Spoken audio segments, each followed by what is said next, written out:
Seja bem-vindo ao Seminário de Teologia e Vida Cristã, Palavra da Vida. Você está em mais um curso de teologia cuja proposta é fazer alargar o seu conhecimento na área teológica. Um curso descomplicado, contextualizado, provocativo, reflexivo e que faça sentido para a nossa vida cotidiana, porque entendemos que não só a construção conceitual da teologia, respeitando as correntes da teologia construída nesses quase 2000 anos, mas isso só não é suficiente.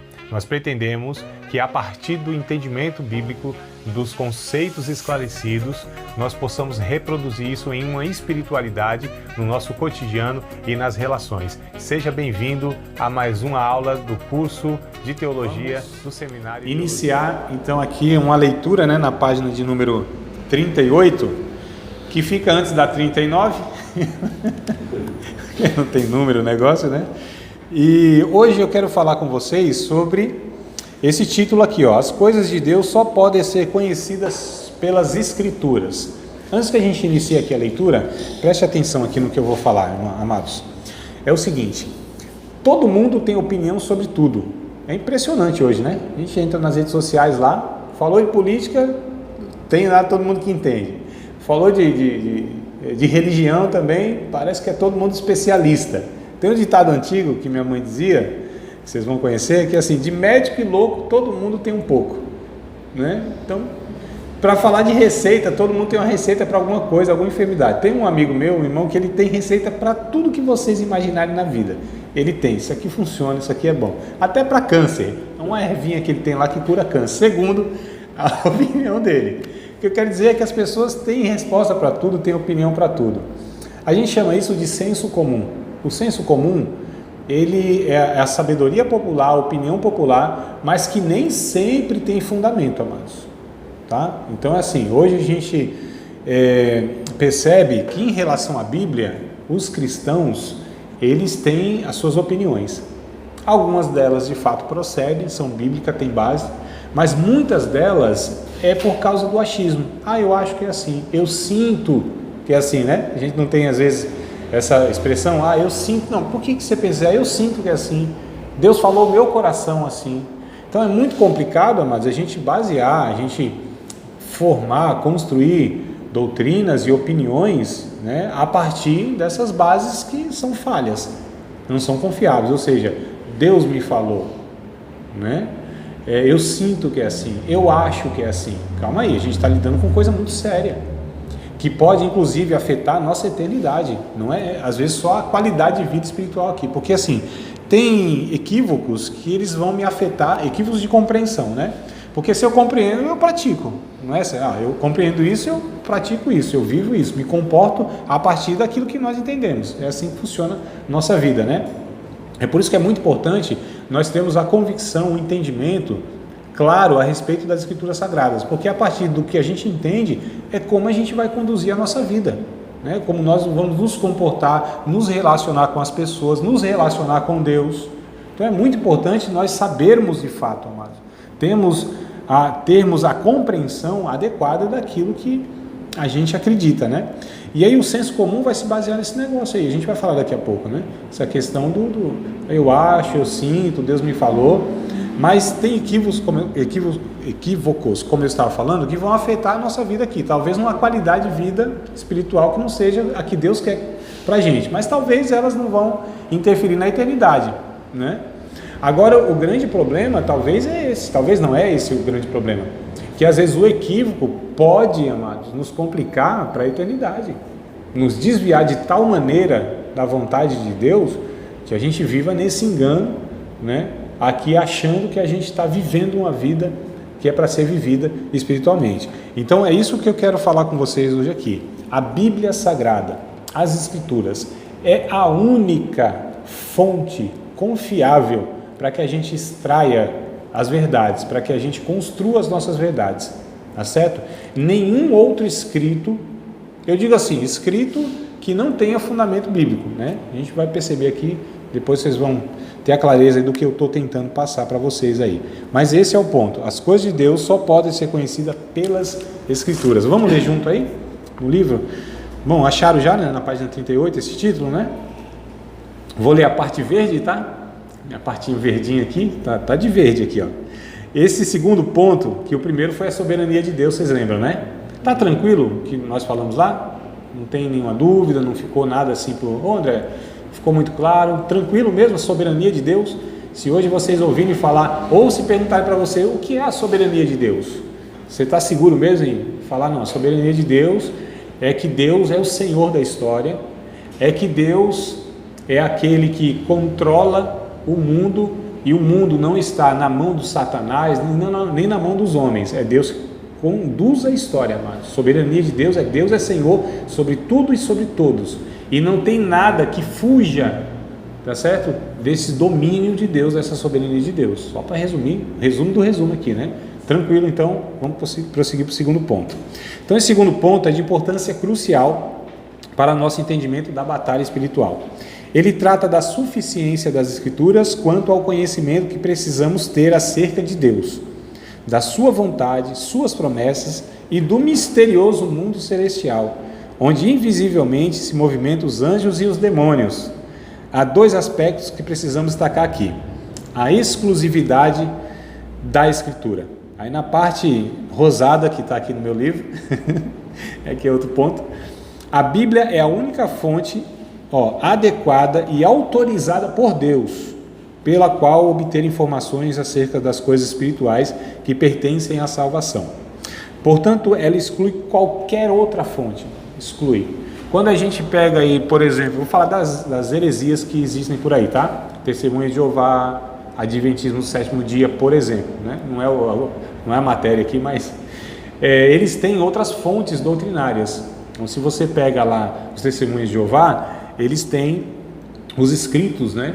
Lá do Charles Taze Russell, que é o fundador deles, né?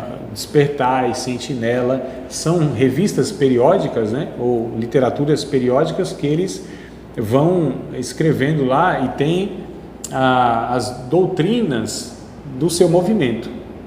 Quando a gente pega os adventismo do sétimo dia, eles têm a Ellen Gold White, que também é a profetisa deles, que ela escreveu um bocado de coisa e eles recorrem a esses escritos de Ellen G. White para afirmar as suas doutrinas. Então é só para a gente entender, eles extraem de fontes que não é a Bíblia, né? E muitas delas, ou todas elas, contradizem o ensino bíblico. E eles acabam, embora eles dizem que a Bíblia para eles é a palavra de Deus, mas eles acabam, né, guiando a fé deles por esses escritos. Nós cristãos, nós temos que entender que a única fonte confiável de revelação segura é a palavra de Deus. E a Bíblia para nós é a palavra de Deus. Ela não contém a palavra de Deus, não. Ela é a própria palavra de Deus, né? Porque também tem uma corrente teológica aí, que é chamada de liberalismo, que eles afirmam o seguinte, que a Bíblia ela contém a palavra de Deus, ela não é a palavra de Deus, relativiza textos bíblicos. Isso é muito perigoso, tá certo, amado? Então, para nós somos o povo do livro preto, né? Antes era preto só, que hoje tem um monte de... Até esse aqui não era preto não, mas eu coloquei a capa preta. Então, né? Mas nós somos aqueles que confiam nesse livro aqui, busca neles as informações. Então vamos lá, na página 39 aqui, ó. Muito embora Deus se revele através da sua imagem em nós, ou seja, a consciência, isso está escrito em Romanos. Vamos ler o texto de Romanos? Como eu estou dizendo aqui que a Bíblia é a fonte, então a gente vai recorrer aqui e tentar, nas afirmações, né, que a gente faz, recorrer aos textos bíblicos para ver se eles dão base para nós pensarmos assim. O capítulo 2 de Romanos, verso 14 e 15, vai mostrar isso, né? Que Deus ele se revela a nós através da consciência. Ó, Romanos, capítulo 2, verso 14, verso 15, está escrito assim: porque quando os gentios que não têm lei fazem naturalmente as coisas que são da lei, não tendo eles lei para si mesmos, são lei. Verso 15: os quais mostram a obra da lei escrita no seu coração, testificando junto com a sua consciência e os seus pensamentos, quer acusando, quer defendendo-os. Quando a gente lê o texto completo, a gente vai perceber isso, que Deus está dizendo, ó, Deus fala conosco através da consciência. Deus fala conosco, se comunica conosco através da nossa consciência, amados, tá? Então, voltando aqui para o livro na leitura, ó. Então, embora Deus, né, se revele através da sua imagem em nós, da consciência, e das coisas criadas, recorrendo de novo a Romanos, capítulo 1, verso 19, verso 20. Então, Só voltar uma página aí, ó, já está no capítulo 1, verso 9 e 20. Porquanto que de Deus pode conhecer, neles se manifesta, porque Deus lhe manifestou. Porque as suas coisas invisíveis, desde a criação do mundo, tanto o seu eterno poder como a sua divindade, se entendem e claramente se veem pelas coisas que estão criadas, para que eles fiquem indesculpáveis. A tradução deve estar inexcusáveis, né? É uma palavrinha que não é tão clara assim, mas é indesculpáveis. O que eu quero dizer aqui com essa afirmação, né? O que o texto aqui do livro quer dizer. Então Deus fala conosco através da nossa consciência e Deus se comunica conosco através da sua revelação geral, que nós chamamos, tá? Que é a criação. Lembra do Salmo 19? Lembra desse Salmo 19, verso 1 e 2, 3, eu acho também? Não? Não lembra não? Então vamos lá ler. Salmo 19, se não me falha a memória é isso aí, né? Se não for, me ajuda aí, tá? Salmo 19, Emerson, se achar aí, meu irmão, já leia pra gente. Eu acho que é 1, 2 e o 3. Salmo 19, verso 1, 2 e 3. Deixa eu ver se é esse aqui, eu vou citar um pedacinho só para você confirmar aí. Os céus manifestam a glória de Deus, é isso mesmo? Então, bora lá, meu amado. Acho que 1, 2 e 3. Os céus proclamam a glória de Deus e o firmamento anuncia a obra de suas mãos. Um dia faz declaração a outro dia, e uma noite revela conhecimento a outra noite. Não há fala, nem palavras, não se diz, ouve a voz. Isso, 2 você leu? Acho que o 3. O 3 também? Ah, então acho que é. É pouco, né? É isso aí mesmo. Então perceberam o que o texto vai dizer? Os céus manifestam a glória de Deus, a obra, né, das suas mãos, o firmamento, quer dizer, as estrelas, enfim. A natureza declara que existe um Deus, que há um Criador por trás disso. A gente chama isso de revelação geral, ou seja, a natureza, ela declara que existe um Criador. Então Deus está se revelando por meio da natureza, é o que Paulo diz aqui em Romanos 1, 19 e 20. Só que essa revelação, ela não é suficiente para a salvação. Para a salvação, a gente chama na teologia que é necessária a revelação especial, que é o Evangelho, tá certo? Que é o próprio Cristo, né? Só que essa revelação geral, ou a natureza e a nossa consciência, embora seja os meios pelos quais Deus também se comunica conosco, elas não são suficientes e elas não são seguras para nos revelar ou para nos comunicar algumas verdades que existem no mundo espiritual, que nós não vemos. Seres angelicais, essas questões todas que a gente está falando aqui, demônios e tudo mais, né? Tá, então como que a gente pode saber dessas coisas? Aquilo que está escrito na Bíblia. Então, embora Deus, como eu falei assim, Deus falou comigo, tá, Deus pode ter falado comigo um bocado de coisa, diretamente, Deus comunica com os seres humanos a partir de Cristo, a obra de Cristo nos possibilitou essa bênção, né? Estava falando na matéria passada aqui, na aula anterior, essa, online, essa é uma bênção que a gente às vezes não percebe, não se dá conta, que hoje, amados, hoje, nós cristãos, nós nos relacionamos pessoalmente e individualmente com Deus. Não tem aquele negócio mais do sacerdote, ter que ir lá oferecer um sacrifício, interceder por nós, e Deus usar o profeta para vir falar com a gente, né? As duas figuras, né? Então o profeta era Deus falando com o homem e o sacerdote era, no caso, a voz do homem, né? Ou o homem falando com Deus. Então você tinha essas figuras intermediando o negócio. Hoje não, todos nós, sem exceção, discípulos de Cristo, temos acesso direto, até brinquei com os irmãos, Wi-Fi livre com Deus, né? A gente fala e ouve Deus, porque o Espírito Santo, que é o próprio Deus, habita em nós. A obra de Jesus na cruz do Calvário nos possibilitou isso. Está escrito em Hebreus capítulo de número 10, verso 19, 20, 21, 22 e até o 23 lá. Depois, se vocês anotarem e quiserem ler em casa para confirmar. A questão é, então é a Bíblia, não temos outra fonte segura, tá certo? Vamos continuar na leitura aqui na página 39, amados? Bora lá? Hoje eu vou ler um pouquinho mais aqui o livro nosso, tá? Então essas coisas criadas, né? Entretanto, é através de sua revelação especial, como eu disse, né, nas Escrituras, que nos faz saber acerca do mundo invisível e espiritual que nos cerca. Estão acompanhando aí na leitura? Então bora lá. Assim, muito embora possamos depreender alguma coisa acerca de Deus pelo conhecimento de nós mesmos e do mundo criado, é exclusivamente nas Escrituras que encontraremos a revelação clara e plena de Deus para a humanidade. Então olha só, não estou descartando que Deus comunica com a gente, que a gente ouve Deus. E nem estou desconsiderando que Deus usa outros meios mais para se comunicar conosco. Mas a revelação plena de Deus, a segurança que nós temos da vontade de Deus, de quem Deus é e a sua vontade para nós, está na Bíblia Sagrada e não há outra fonte, amados, tá? O que acontece hoje, como eu disse, existe a questão do empirismo. O que é o empirismo? São declarações que a pessoa faz baseada nas suas experiências pessoais. Vocês lembram que eu falei isso na aula passada, ou retrasada? Hoje a gente acha que é a terceira aula, né? Vocês lembram? Na experiência pessoal. Então, assim, essa foi a minha experiência com Deus. Deus me levou até o inferno, fui até o céu, Deus me mostrou isso. São questões pessoais.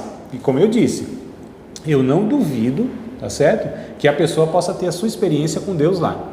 E ninguém tem como avaliar isso. Por quê, amados? Porque foi a pessoa, não foi um outro. Agora, a gente pode julgar se essa experiência, de fato, ela foi Deus ou não foi Deus. Por exemplo, Deus não vai contradizer a sua palavra. Então, ou a pessoa está mentindo também, né? Tem gente que inventa o negócio, incrementa, acrescenta, não é, meu? Então, essa questão aí, né? A pessoa vai lá e dá uma aumentada assim, né? Não tem aquelas pessoas que contam a história? Tem um ditado que diz que quem conta um conto aumenta um ponto, não é? Tem um ditado assim, mais ou menos? Já ouviram falar, não? Então, a questão é assim, por exemplo, eu não posso acreditar jamais que a pessoa pode ter uma experiência com Deus dessa forma. Deus me levou no inferno, e no inferno me mostrou Satanás fazendo isso, fazendo aquilo. Opa, então tem alguma coisa errada, porque a Bíblia nos ensina que Satanás não está no inferno, né? Então percebe que há uma contradição aí. E como que eu faço para julgar essas experiências nessas questões? Se o que ela está relatando como experiência pessoal contradiz o que a Bíblia ensina, então tem alguma coisa errada aí, né? Está errado com quem? Com a pessoa. Agora sim, pode ter experiências lá que está tudo certo, de fato, como Paulo teve, foi arrebatado até o terceiro céu, João foi arrebatado, aquela coisa toda, sim, mas a gente percebe que essas experiências ficam num âmbito pessoal, e isso não pode ser multiplicado como uma doutrina, amados. Esse é o ponto que eu quero destacar aqui com vocês. Então eu não posso, Deus me mostrou, eu tive essa experiência, eu vi um demônio assim, e esse demônio, o nome dele é esse, ele faz isso. Calma aí, mas a Bíblia fala a respeito disso? Eu posso então afirmar isso como verdade mesmo? Por causa de uma experiência? Não posso. Se a Bíblia não traz esses detalhes, eu não posso fazer isso. Ou seja, falar categoricamente, declarar isso. Então, tranquilo para vocês, essa parte aqui? Tá? Porque a gente precisa preparar isso aí, senão a gente fica nisso. No empirismo, tá? 2 Pedro capítulo 1, verso 20 e verso 21. Falando a respeito disso aqui, do empirismo. O que é o empirismo? Então, é baseado na experiência. Você não tem uma base a não ser a experiência, tá? Aí é um perigo, né? Então, 2 Pedro, é a segunda carta, não é a primeira. Segunda carta de Pedro, capítulo de número 1, versículo de número 20 e o versículo de número 21. Pedro, ele vai dizer o seguinte, deixa eu ver aqui que minha memória acho que pode falhar, eu quero ler exatamente como está aqui. Sabendo primeiramente isto, que nenhuma profecia da Escritura é de particular interpretação, porque a profecia nunca foi produzida por vontade de homem algum, mas os homens santos de Deus falaram inspirados pelo Espírito Santo. O que Pedro está dizendo? Que as Escrituras, a profecia, que ele chama aqui, né, que são as Escrituras, ela não é de particular interpretação. Nós não podemos ter as nossas interpretações particulares. Nossas experiências não podem fundamentar verdade bíblica, amados. Tá certo? Então, olha só, ele vai dizer aqui, a profecia nunca foi produzida por vontade de homem algum. Inclusive, tome muito cuidado, porque nesse movimento de batalha espiritual, há muitas supostas profecias. As profecias são de Deus? Aliás, Deus se comunica conosco através de profecia? Fato, claro. Eu sou, inclusive, de linha pentecostal. Eu acho que até alguns irmãos de linha tradicional aí vão reconhecer esse fato, né? Mas é fato, para mim é claro, não só porque eu sou de linha pentecostal, porque a Bíblia para mim é muito clara, mostrando que a comunicação de Deus em mensagens proféticas, no sentido de que usa alguma pessoa lá, né, para transmitir a sua vontade especificamente na vida de alguém e tudo mais, isso para mim é tranquilo, desde que também essa mensagem esteja de acordo doutrinariamente com a Bíblia. Entendeu, amados? A própria Bíblia vai ensinar isso em 1 Coríntios capítulo 14. Paulo vai falar, cuidado, alguém profetizou? Julgue a profecia. Vamos ver se o que ele está falando de fato procede. Inclusive a Bíblia fala lá desde o Antigo Testamento, né? Moisés, quando perguntaram para ele, como a gente sabe se o profeta é de Deus? Se a pessoa que está falando em nome de Deus está falando mesmo o conteúdo de Deus. Fala, então espera se cumprir o que ele está falando, porque a gente tem hoje assim uma imprudência muito grande. A pessoa falou, assim diz o Senhor, Deus está me usando, Deus está falando isso, eita, é profeta de Deus, é homem de Deus, é vaso, aquela coisa toda, né, irmão? Calma, não pode se precipitar. O profeta não é conhecido quando ele profetiza, e sim quando se cumpre o que ele profetiza. Aí sim, aí Moisés diz, se cumprir o que ele profetizou, então está certo, é profeta de Deus. Se não se cumprir, descarta ele, não é profeta de Deus, falou da sua própria carne. Pronto, o critério está aí muito fácil, né, para a gente seguir aí, para não ficar debatendo aí, batendo cabeça nessas questões. Então, enfim, a gente precisa ter muito cuidado nessa questão do empirismo, tá? Que são declarações baseadas nas experiências. Agora tem outro ponto, irmãos, antes que a gente continue aqui na leitura, tem outra questão. Você já ouviu falar num termo chamado de pragmatismo? Pragmatismo? Não? Empirismo? Pragmatismo? Não, a gente precisa aprender esses negócios, né? Estamos no curso de teologia, tem que ter umas palavrinhas meio difíceis, né? Pragmatismo é o seguinte, o que é o pragmatismo? É aquilo que eu faço, dá certo, automaticamente é certo. Entenderam a lógica do negócio?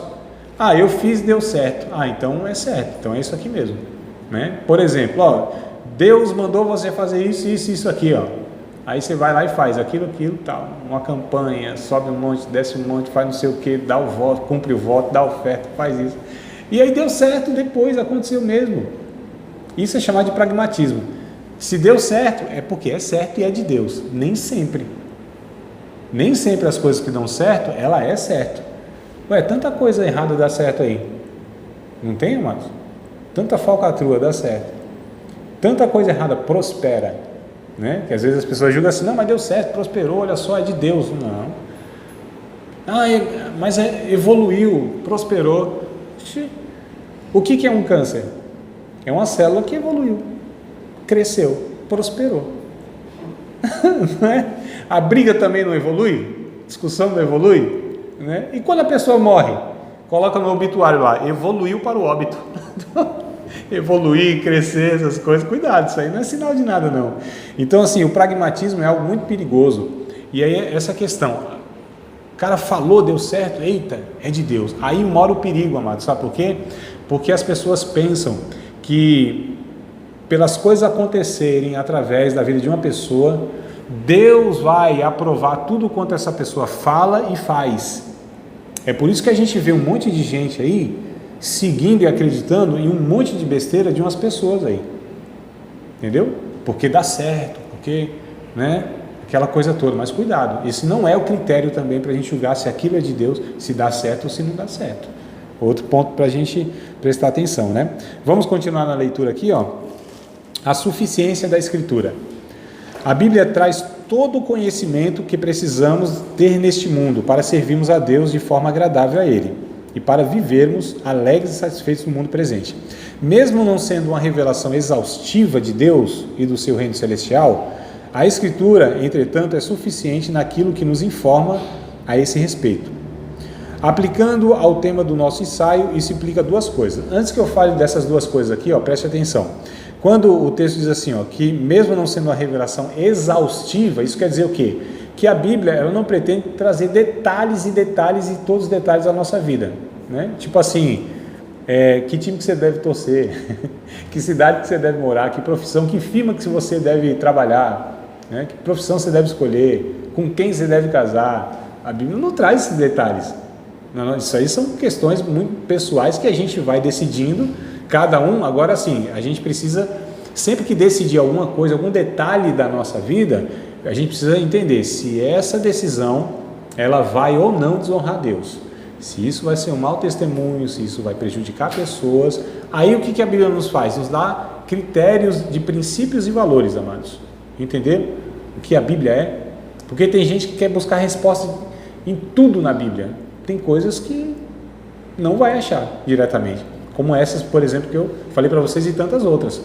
A Bíblia não é esse livro de orientações exaustivas, de detalhes da vida. Não, a Bíblia nos mostra princípios e valores, a natureza de Deus, inclusive nos dá muitos exemplos de pessoas que tomaram atitudes, e aí a gente tem exemplos suficientes, né? Para como não proceder na vida, para como proceder na vida. Você tem exemplos maus e você tem exemplos bons na Bíblia.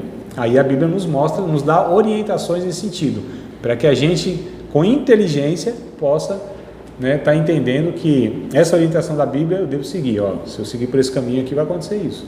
Mas assim, não traz esses detalhes. Então tem que ter muito cuidado. Por que eu estou falando isso? Porque esse movimento de batalha espiritual, às vezes, algumas pessoas, líderes, eles aceitam e ensinam que as pessoas precisam buscar a orientação de Deus para exatamente tudo na sua vida. Detalhes, coisas absurdas mesmo, como eu disse aqui. Vou comprar uma casa, vou fazer isso. Que nós devemos orar é fato, amados. Claro, para tudo. A gente precisa ter muito cuidado que nem sempre a resposta virá dessa forma que a gente quer, miraculosa, extraordinária, por uma voz, uma profecia, um sonho, uma revelação, visão, essa coisa toda, tá certo? Que a gente também entende que Deus comunica, mas muita cautela, porque a gente não deve confiar nessas coisas unicamente, e sim na Bíblia Sagrada. Algumas pessoas falam assim, André, então nós não precisaríamos dessas coisas, a Bíblia é suficiente? Sim. E por que Deus muitas vezes fala através dessas coisas? Porque Deus, ele tem seus meios de alcançar as pessoas. Eu entendo, amados, vocês podem concordar ou não, mas eu entendo que a Bíblia, para o cristão maduro, é suficiente. Eu não preciso ter um sonho, eu não preciso ter uma visão, eu não preciso que Deus use alguém numa profecia. São questões emergenciais, em alguns momentos de angústia, aquela coisa toda, a profecia vem para mensagem profética, para consolar, para exortar, para edificar. Agora, quando eu me debruço na Bíblia, quando eu reflito, leio a Bíblia todos os dias e busco a sabedoria de Deus na Bíblia, amados, Deus me conduz pela sua palavra, tá certo? Então, entendo eu, Mas vamos lá. Então, aplicando o tema ao nosso ensaio, isso implica duas coisas, tá? A única fonte autorizada que temos para conhecer o misterioso mundo angélico, onde se movem anjos e demônios, é a Bíblia. Mesmo que existam muitos conceitos e ideias acerca dos demônios, advindas da superstição popular, que eu falei para vocês, Superstição popular, da crendice, das experiências pelas quais as pessoas passam, é somente nas Escrituras que encontramos conhecimento seguro acerca de Satanás, de sua atividade nesse mundo. Ela é singular e exclusiva. Então, amados, ainda que a gente tenha falas de muitas pessoas, baseado nas suas experiências, as crendices, porque o que a gente tem no nosso país é o quê? É gente mística, tem crente que é místico, tem crente que tem medo de passar debaixo de escada, gato preto, chinelo virado, mano. Não tem, amado? E vê cristão às vezes com esses negócios. Então a gente é esse povo supersticioso, culturalmente falando. Então a gente precisa ter muito cuidado. É por isso que prolifera, é por isso que prospera no nosso país essas ideias erradas, essas heresias. Porque o povo já é assim, um povo paranoico, Já fica naquele Satanás e o cão, não sei o quê. Como assim, amado? A gente não serve a Deus, a gente não compreende as verdades, a gente ainda está sendo afetado pelas crendices, pelas opiniões populares, ou como eu falei aqui, a questão da cultura. Então a gente precisa ter muito cuidado. A gente tem as histórias desde a infância que a gente tem, Saci Pererê, o que é mula sem cabeça, o que a gente tem, um bocado de coisa aí, não tem? Na nossa cultura? O boto cor-de-rosa. Isso é cultura popular. O velho do saco? O velho do saco. O velho do saco. Mas acho que não entra no folclore, não, o velho do saco, Entra. Eu acho que entra na ameaça dos pais para não cuidar. Não é? Então o homem do saco vai te pegar. Mas a questão do folclore que nós temos cultural, e tem pessoas que elas juram de pé junto. Falam, não, eu já vi Saci Pererê, existe. Eu já vi o Curupira, que é aquele que coisa com os pés para trás, Eu já vi, o cara afirma que viu. Eu não duvido que ele viu. Eu não duvido, sabe por quê, amados? Nós estamos lidando aqui com demônios e com o próprio Satanás, que a Bíblia já nos fala que ele é o que? O enganador, e ele se transfigura em anjo de luz. Então eu não duvido jamais que essas pessoas viram, só o que elas viram não eram. Como, por exemplo, nós temos no Espiritismo, né, essa questão da comunicação com os mortos. Então tem uns que vão falar, eu vi meu pai, ele morreu, mas eu vi, era ele, eu conheço meu pai.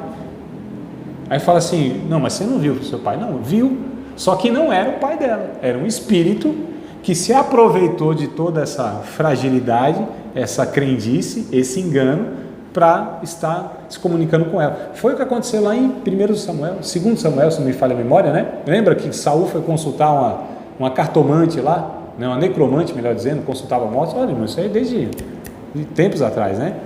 E quem que o texto mostra lá? Que Samuel apareceu. Aí eu pergunto, era Samuel? O texto diz, Samuel apareceu a Saul. Ó, e agora, hein, amados? Vamos para o texto? Vamos lá? Queridos, o negócio, se a gente não tomar cuidado, mesmo, né, lendo a Bíblia, a gente tem interpretações equivocadas. Agora eu vou precisar achar o texto, hein? Falei, mas deixa eu ver se eu consigo achar aqui. Acho que eu falei segundo, mas acho que é 1 Samuel, né? 1 Samuel, como não tinha preparado aqui exatamente, capítulo 28, tá? 1 Samuel, capítulo 28. Inclusive a gente já vai trabalhando aqui a questão da interpretação bíblica, né? A gente falou isso aqui em hermenêutica, Emerson? Você lembra ou não, né? Não. Até na hermenêutica, não? Às vezes eu pego esse texto aqui para a gente fazer um exercício de interpretação, mas vamos lá. Então, 1 Samuel, capítulo 28, versículo, eu vou a partir do 6, tá? É lá embaixo que aparece o texto, mas vamos a partir do 6 para a gente entender o todo. Acompanhe comigo aí com os olhos. E perguntou Saul ao Senhor, porém o Senhor não lhe respondeu nem por sonhos, nem por Urim, nem por profetas. Uma pausazinha aqui, ó. Aquele tempo Deus se comunicava com o seu povo através de sonhos. Era um meio muito forte que Deus usava, né? Sonhos. A gente vê desde Jacó lá, desde Jacó. Acho que Jacó é que começa essa questão mais de Deus, né? Se revelar ali e falar com ele através de sonhos. Por Urim, esse Urim aqui era na verdade a consulta que faziam ao sacerdote. Alguns estudiosos dizem que quando o sacerdote ele orava a Deus, né, para pedir uma resposta lá, sim ou não, por exemplo, Davi, Senhor, vou para a guerra ou não vou? Aí ele consultava o sacerdote ia, Senhor, Davi deve ir para a guerra ou não? Aí Deus respondia ao sacerdote. Nessa resposta, muitas vezes, dizem alguns comentaristas, né, o sacerdote ele tinha 12 pedras aqui no peito, ó, que representavam as 12 tribos de Israel. Várias cores, né, porque eram de várias, era sardônica, enfim, não vou lembrar agora as pedras que eram, as pedras preciosas. E tinha a cor vermelha, tinha amarela, tinha verde. E alguns comentaristas dizem que quando era positivo, vai para a guerra, né? Brilhava a cor verde. Quando falava assim, não vai para a guerra, brilhava a cor vermelha. E quando Deus falava assim, aguarde, brilhava a cor amarela. Estão lembrando do semáforo? Não é? Então olha só, que coisa curiosa. Só para o Urim e o Tumim, o que era? Alguns comentaristas vão dizer que era mais ou menos isso, né? Que era chamado de lançar sortes. Tá certo? Mas enfim, Deus não falou nem por sonho, nem por Urim e nem por profetas. As três formas de Deus se comunicar com o povo, Deus não se comunicou com Saul, ou seja, Deus tinha rejeitado Saul. Mesmo Deus tendo rejeitado Saul, mesmo Deus não dar resposta para Saul, Saul insiste em querer uma resposta de Deus. Vamos continuar no verso 7. Então disse Saul aos seus criados, buscai-me uma mulher que tenha o espírito de feiticeira, para que vá ela e a consulte. Amados, isso aqui já está totalmente fora daquilo que Deus ensinou lá em Deuteronômio, por exemplo. Ninguém consulte feiticeiros, necromante, cartomante. Deus já proibiu esse tipo, tá certo, de relação, essa tentativa de se relacionar com os mortos, que era o que o paganismo fazia. Então já era uma proibição de Deus, só para a gente entender aqui o todo. Então vamos lá, busque lá uma mulher que tenha o espírito de feiticeira, para que vá ela e a consulte. E os seus criados lhe disseram, eis que em Endor há uma mulher que tem o espírito de adivinhar. E Saul se disfarçou e vestiu outras vestes, e foi ele com ele e 2 homens. E de noite veio a mulher e disse, peço-te que me adivinhes pelo espírito de feiticeira e me faça subir a quem eu te disser. Então a mulher lhe disse: eis aqui tu sabes o que Saul fez, como tem destruído da terra os adivinhos e os encantadores. Porque, pois, me armas um laço à minha vida para me fazer matar? Então Saul lhe jurou pelo Senhor, dizendo: vive o Senhor, que nenhum mal te sobrevirá por isso. Ou seja, Saul tinha se disfarçado, a mulher descobriu que era ele, né? Disse: não, esquenta não, vamos embora. Verso 11, a mulher então lhe disse: a quem te farei subir? E disse ele: faz-me subir a Samuel. Olha, irmão, vamos vendo aqui a trama do Satangos. Verso 12, vendo pois a mulher a Samuel, gritou em alta voz, e a mulher falou a Saul, dizendo: por que me tens enganado? Pois tu mesmo és Saul. E o rei lhe disse: não temas, porque o que é que vês? Então a mulher disse a Saul: vejo deuses que sobem da terra. Olha a conversa. E lhe disse: como é a sua figura? E disse ela: vem subindo um homem ancião e está envolto numa capa. Entendendo Saul que era Samuel, inclinou-se com o rosto em terra e prostrou-se. Samuel disse a Saul, entenda que o termo aqui agora, e o escritor vai relatando a experiência que eles tiveram, amados. Tá certo? A Bíblia não está afirmando que era o próprio Samuel. Por que nós sabemos disso? Vocês sabem me falar, não? Porque é impossível que fosse Samuel? Por que é impossível? Primeiro, a Bíblia ela não se contradiz. Qual é o ensino da Bíblia? Que ninguém tem condição, ninguém tem acesso a falar com os mortos. Então percebe que quando a gente lê a Bíblia, a gente precisa ter muito cuidado quando for interpretar, dar uma interpretação para ver se essa interpretação ela não está contradizendo algum ensino da Bíblia. Isso fala em Deuteronômio, né? Sim, exatamente. Então vocês percebam, amados, como a gente tem que ter muito cuidado. Por quê? Porque eu estou falando, bom, a Bíblia é a única fonte confiável, mas essas pessoas da batalha espiritual, elas pegam um texto, distorcem o texto de tal maneira, amados, a gente vai ver depois na questão da maldição hereditária, tá? Eles usam alguns textos bíblicos, a gente vai recorrer aos textos e vamos ver o que eles distorcem e tudo mais. Então é por isso que eu estou trazendo isso aqui para vocês nesse momento. Então, ó, não tem como ser Samuel, porque a Bíblia não pode se contradizer, e a Bíblia ensina, inclusive lá no Novo Testamento, né? Lá em Lucas, por exemplo, quando Jesus conta a questão do rico e do Lázaro lá, em outras partes, em Hebreus, por exemplo, quando diz que os mortos não tem como se comunicar, então, ó, não tem como ser. O escritor ele está narrando a experiência dos caras lá, tá? Então, aqui é um livro histórico, é narrativa, é descrição. Na hermenêutica a gente falou sobre isso, não sei se você vai lembrar, Emerson. Tem texto normativo e texto descritivo. Você lembra, meu irmão, disso aí? Então, o texto descritivo o cara só está descrevendo. Nem está dizendo que é doutrina, nem que nada. Então, é uma descrição. Nós que precisamos interpretar o texto dentro do contexto para saber se aquilo é uma doutrina, se aquilo é uma norma, se aquilo é um relato histórico, tá certo? Vamos voltar no 15. Samuel disse a Saul: por que me desinquietaste? Como que o Samuel, um homem de Deus, vai estar inquieto? Fazendo-me subir, então disse Saul: muito angustiado estou, porque os filisteus guerreiam contra mim. Deus se tem desviado de mim e não me responde mais nem pelos ministérios dos profetas, nem por sonhos. Por isso te chamei a ti, para que me faça saber o que hei de fazer. Então, olha que coisa, Deus, assim, todos os meios que Deus usava, Deus não respondeu. Aí ele buscou o quê? Um meio que Deus proíbe. Por que Deus proíbe? Primeiro, porque não existe essa possibilidade. O que é aqui, amados? São demônios aproveitando de todas as circunstâncias por meio das práticas de feitiçaria, consulta de mortos, né, que são demônios, na verdade, como eu falei aqui, dando exemplo a essa cultura que a gente tem, dessas aparições. É por isso que quando a pessoa vai para o espiritismo, amado, né, esse negócio de os médios, consultar os mortos, as pessoas ficam assim: nossa, mas meu pai apareceu. O demônio faz isso mesmo, aproveita dessa ignorância para, né, estar então enganando as pessoas. Então, 3 pontos aqui, ó. Verso 12: vendo a mulher que era Samuel. Então, a mulher que disse, não é que era.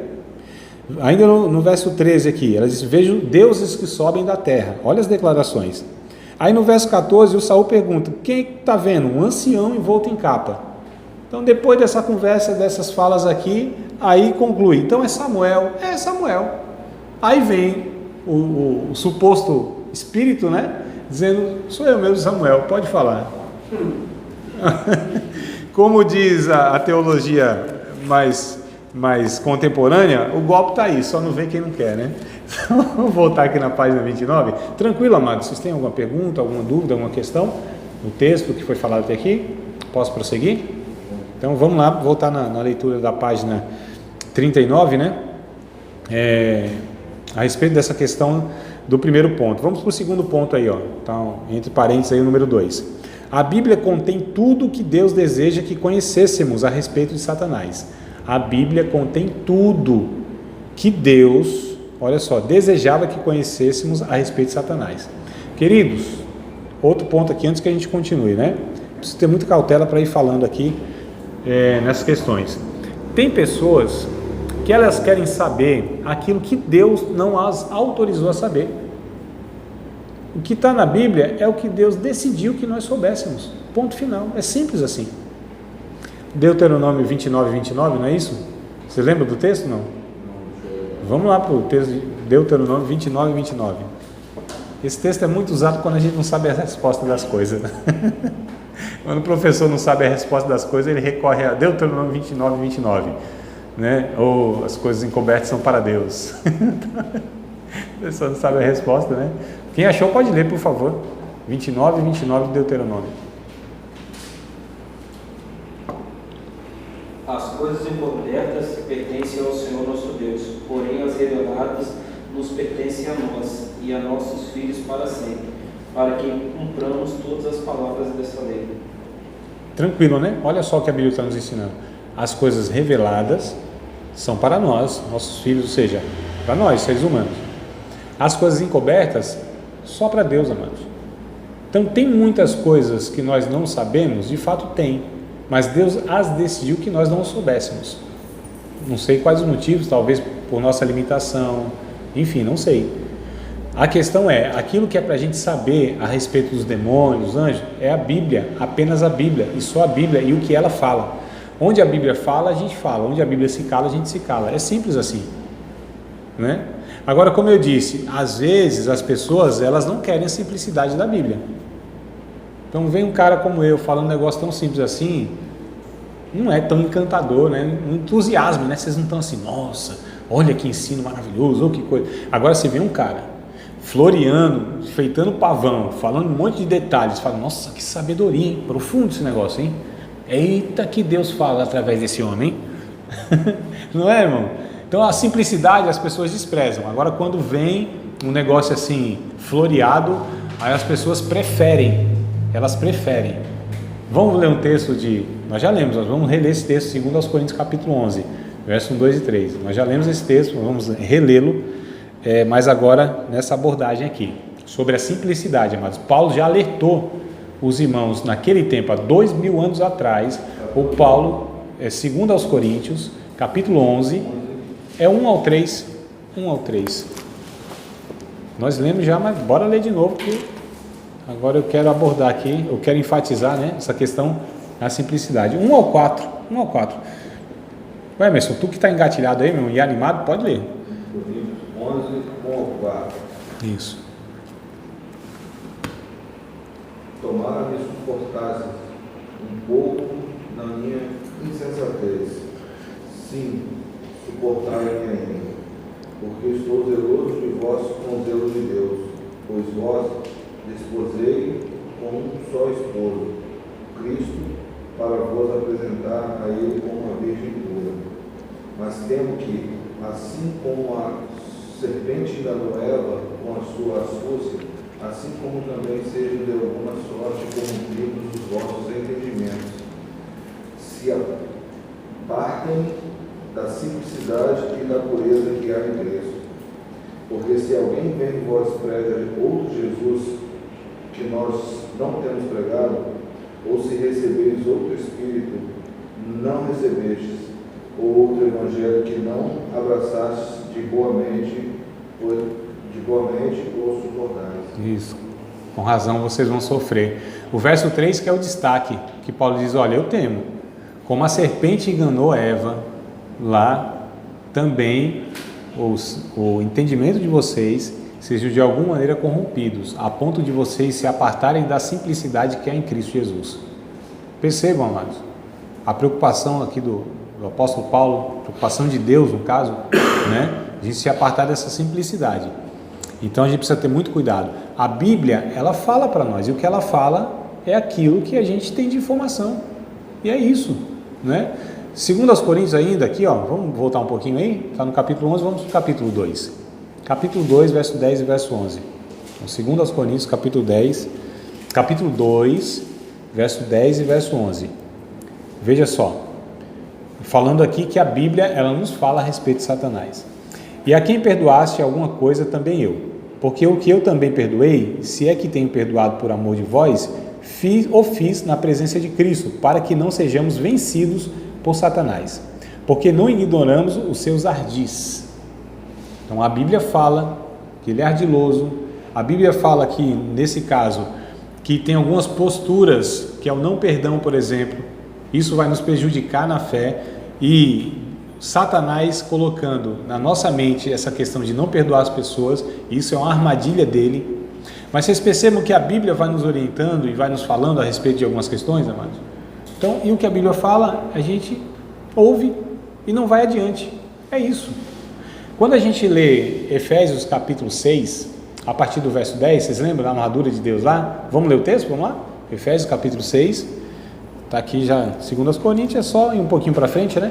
Chega em Efésios, coisa rápida, não, eita, calma aí, Efésios é depois de Gálatas, então, segundo aos Coríntios, Gálatas e Efésios, capítulo 6, a partir do verso número 10, aqui Paulo nos dá informações, de fato, de algumas questões, amados, sobre o mundo espiritual. Olha só, no demais, irmãos meus, fortalecei-vos no Senhor, na força do seu poder, revesti-vos de toda a armadura de Deus, para que possais estar firmes contra as astutas ciladas do diabo.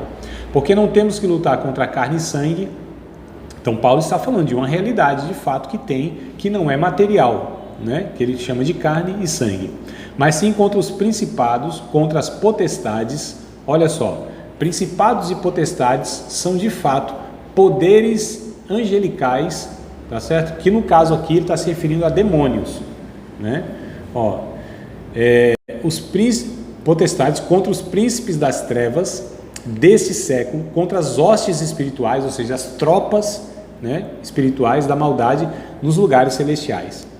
Portanto, tomai toda a armadura de Deus, para que possais ficar firme no dia mau, e havendo tudo feito, ficar firmes. Estai, pois, firmes, cingidos os vossos lombos com a verdade, vestida a couraça da justiça, calçados os pés na preparação do evangelho da paz, tomando sobretudo o escudo da fé, com o qual podereis apagar todos os dardos inflamados do maligno. Tomai também o capacete da salvação e a espada do Espírito, que é a palavra de Deus, orando em todo o tempo com toda oração e súplica no Espírito, e vigiando nisso com toda perseverança e súplica por todos os santos. Percebam, Paulo pega uma figura de linguagem, uma metáfora que é de um soldado na sua armadura. Só que ele vai explicando o que é o capacete, é a certeza da salvação. O que é a couraça? É a vida de justiça. O que é os pés calçados? É a preparação do evangelho da paz. O que é a espada do Espírito? É a palavra de Deus. O que é o escudo? É a fé. Inclusive, esse escudo que nós usamos para estar nos protegendo contra os dardos inflamados do maligno. Então, é um combate que ele coloca aqui, né? Nesse cenário de um combate. Mas percebam, amados, que aqui são posturas cristãs. Viver com justiça, convicção da salvação, vida de propagação do evangelho, né? Usar a palavra de Deus como a nossa arma principal, e a única arma de ataque que tem aqui, né? A fé que nos protege de todo o engano do diabo. Mas vocês percebam que isso aqui é conduta cristã. A gente não vai além disso, amados. É essa vida que Deus propôs para nós enfrentarmos essas realidades espirituais, né? Então viva assim, isso aqui é suficiente. A gente não precisa de incrementos. Só que, tá vendo que é um negócio tão simples que desanima? Então é só isso, André? É isso aqui, né? Só para a gente entender. Eu estou falando isso porque a Bíblia, ela traz essas orientações para nós, e é nelas que a gente vai encontrar, amado. Agora, se achar que ela não é tão entusiasmática, né? Aí vai se buscar tantas coisas aí. Agora o perigo é esse, é um engano que essas coisas podem trazer e não são confiáveis. Então um suposto homem de Deus, mulher de Deus, alguém que fale alguma outra coisa que não está escrito aqui, foi o que o Emerson leu para nós aqui no verso número 4 de 2 Coríntios 11. Se pregar outro evangelho, se receber esse outro evangelho que não é evangelho, ele sabe, vai sofrer, né?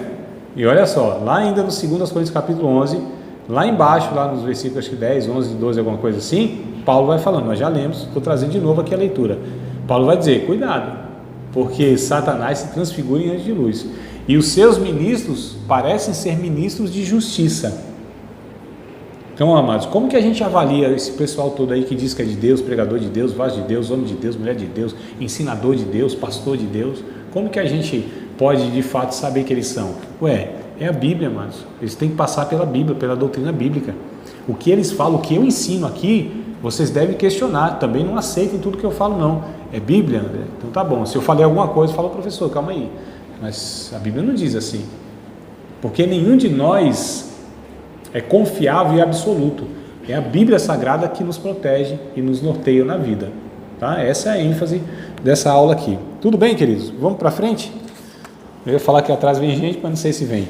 Página de número 40, que vem antes da 41. Então, aqui falando dessas questões, né? Que a Bíblia ela contém de fato tudo que Deus deseja que a gente conheça, né? E o ensino que ela nos oferece sobre os demônios, suas atividades é suficiente para que possamos estar sempre prontos para resistir às suas investidas, né? E para ajudar as pessoas a se encontrarem cativas por ela. Eu estou lendo aqui porque eu não li, pensei que eu tinha lido. Vamos voltar? Desculpe minha atrapalhada. Antes que a gente vá para a página 40, a 39 aqui ainda. Eu não li o texto, né? Acho que tem coisa interessante aqui se a gente ler. Só a leitura aqui eu acho que já é suficiente, tá? O ponto 2 lá. Tranquilo, amados? Eu fiz uma confusão aqui. Então eu vou voltar. A Bíblia contém tudo que Deus deseja que conhecêssemos a respeito de Satanás. A gente parou por aqui, eu acho, né? O ensino que ela nos oferece sobre os demônios, suas atividades é suficiente para que possamos estar sempre prontos para resistir às suas investidas e para ajudar as pessoas que se encontram cativas por ele, ou por eles, né? Pelos demônios. Ou seja, tudo o que precisamos saber para travarmos uma guerra espiritual contra as hostes espirituais da maldade está revelado nas páginas das Escrituras. E isso inclui conhecimento das ciladas astutas do diabo e a maneira correta de procedermos diante dela. A Bíblia é nosso manual de combate espiritual. Ela nos revela o caráter de nosso inimigo, suas intenções e artimanhas, e de que modo podemos ficar firmes contra essas ciladas. Então a Bíblia nos fala tudo isso, amados, tá certo? Então como que eu devo me portar? A Bíblia fala, né? Então cuidado com supostas soluções, orientações de pessoas, faça isso, faça aquilo. A gente cai em uns absurdos aí, você fala assim, André, mas isso é absurdo, então, mas tem um monte de gente caindo nesse absurdo. Talvez nós aqui não cairíamos, né? Mas tem um monte aí, caindo. Coisa que você fala assim, não é possível que essa pessoa acredita nisso. Então, por que elas acreditam nisso? Por que elas caem nessas besteiras? Porque não buscam na Bíblia, amados. São pessoas que desprezam a Bíblia. Vocês sabem que os crentes no Brasil acreditam em tudo, menos na Bíblia. É impressionante, não é verdade? Os crentes assim, não é possível que eles acreditem num negócio desse. Aí você vai pegar a Bíblia e fala, não, isso aqui é um de Deus, não, isso aqui está falando é assim mesmo. Fala, não é possível, acreditar em tudo menos na Bíblia. É um negócio estranho, né? Então parece ser uma coisa de louco que eu estou falando, mas infelizmente essa é a realidade. Agora sim a gente vai para a página 40, tá? Lá em cima lá. Página 40, lá no comecinho.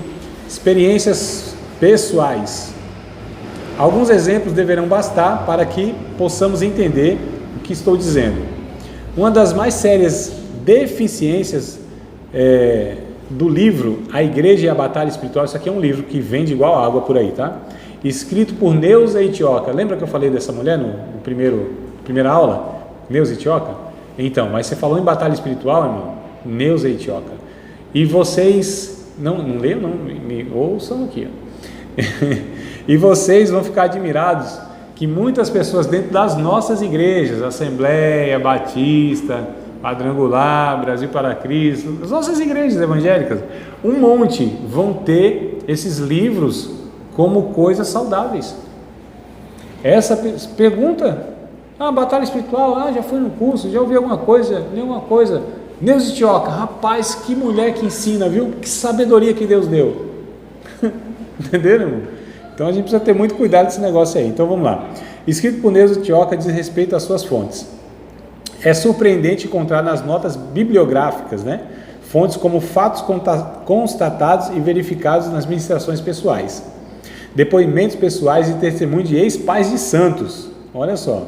São dessas últimas fontes que a autora tira o fundamento para a grande parte do seu livro. Por exemplo, a sua convicção de que crentes verdadeiros podem ficar endemoniados baseia-se não em exegese das escrituras, né, mas na narrativa de várias experiências que teve.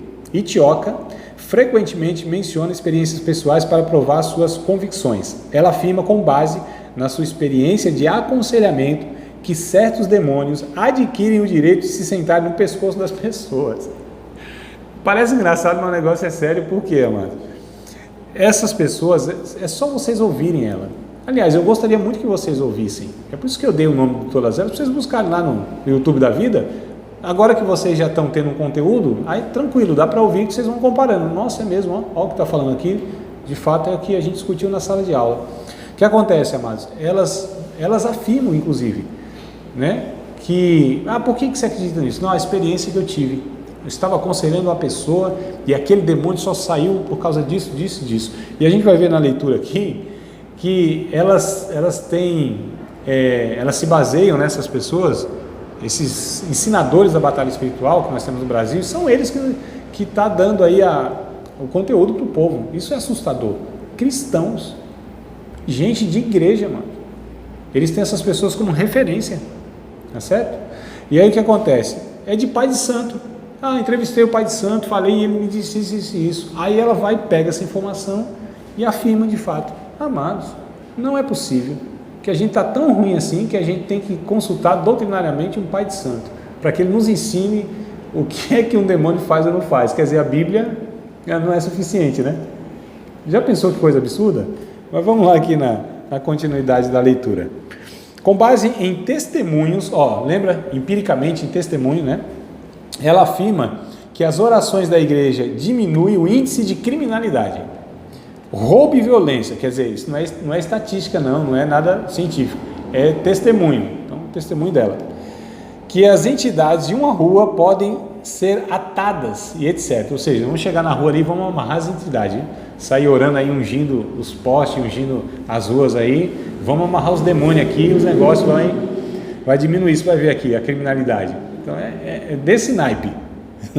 Uma de suas crenças mais curiosas é de que determinadas igrejas têm entidades malignas que se alimentam dos pecados não resolvidos da comunidade e seus pastores, da comunidade de seus pastores. É defendida principalmente com base em vários testemunhos. Olha o absurdo, amados.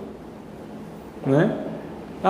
Os demônios se alimentam dos pecados dos irmãos da igreja que não resolve os pecados, não confessa os pecados, os demônios vão se alimentando, vão se fortalecendo. Qualquer hora vai dominar essa igreja. Então vamos lá. O que é ainda mais preocupante, Tioca faz várias especulações sobre os demônios que dominam o Brasil, baseado na doutrina da Umbanda sobre essas entidades, né? Outro exemplo é o artigo seminal de Peter Wagner, tá? Um camarada também aí que foi um dos principais doutrinadores desse negócio de batalha espiritual, morreu agora em 2016, tá? Mas ficou aí 30, 40 anos ensinando um monte de coisa pelo mundo, tá? Principalmente aqui na América Latina, embora fosse norte-americano, né?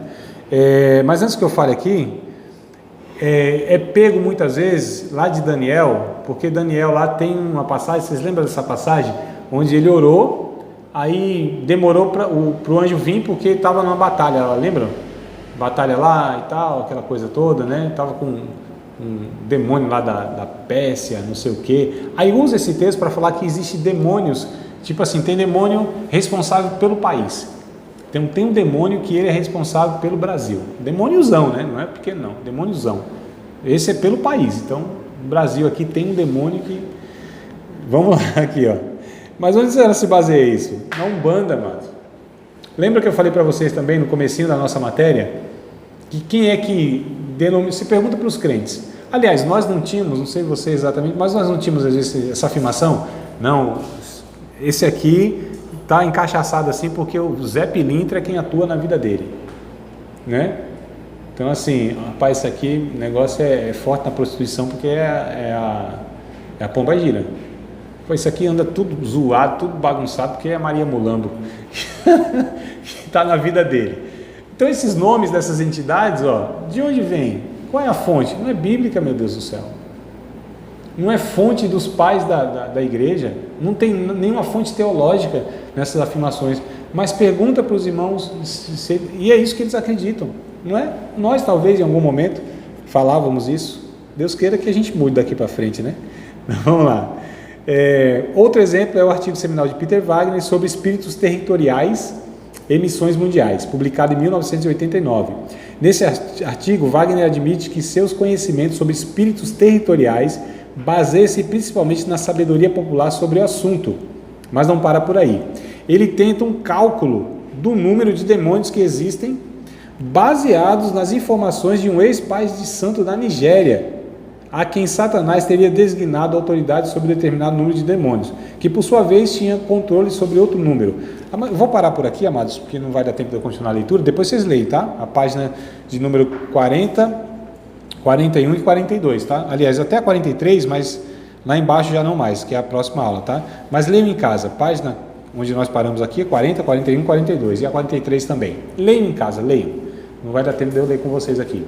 A questão é, vocês estão percebendo a base dessas pessoas, desses líderes aí, experiência pessoal, pai de santo, satanista, foi o que o Daniel Mastral escreveu seus livros, Filhos do Fogo, Filhos da Luz. A base dele lá é o satanismo que ele participou, amados. Para falar lá que tem a trindade satânica, o Asmodeu, o Beuzebu, ou não sei que raio de outro demônio lá, para falar que tinha os chakras, os portais. Isso é tudo doutrina satanista. Aí tem como a gente acreditar numa coisa dessa? Mas é o que o povo acredita, o povo evangélico. Só para a gente ter uma ideia aí. Então, muito cuidado quando vocês ouvirem e lerem qualquer coisa nessas declarações. Procurem saber qual é a fonte, se tem base bíblica. Se não tiver, amados, descartem, tá? Qualquer coisa. Ah, mas tem uma experiência assim, um testemunho, aconteceu na vida da pessoa porque aquela pessoa não ia mentir. Cuidado, a gente está discutindo justamente esse engano de que as questões pessoais, muitas vezes, elas são base para a vida de muitas pessoas acreditar que aquilo é verdade. Diga, meu amado. Tem mais experiência do que ele bem em. O que você acha dele? Então, o que você entende da... Você acabou de participar de mais uma aula de um dos nossos cursos do Seminário de Teologia, Vida Cristã, Palavra da Vida. Espero que tenha te abençoado, não só alargado o seu conhecimento teológico, mas que tenha também atingido o teu coração para que você possa a cada dia mais reproduzir a vida de Deus nas suas relações cotidianas. Se você ainda não é aluno oficial de um dos nossos cursos, se inscreva aqui no contato que vai aparecer do WhatsApp, também nos siga nas redes sociais, se inscreva no nosso canal, compartilhe à vontade e Deus te abençoe.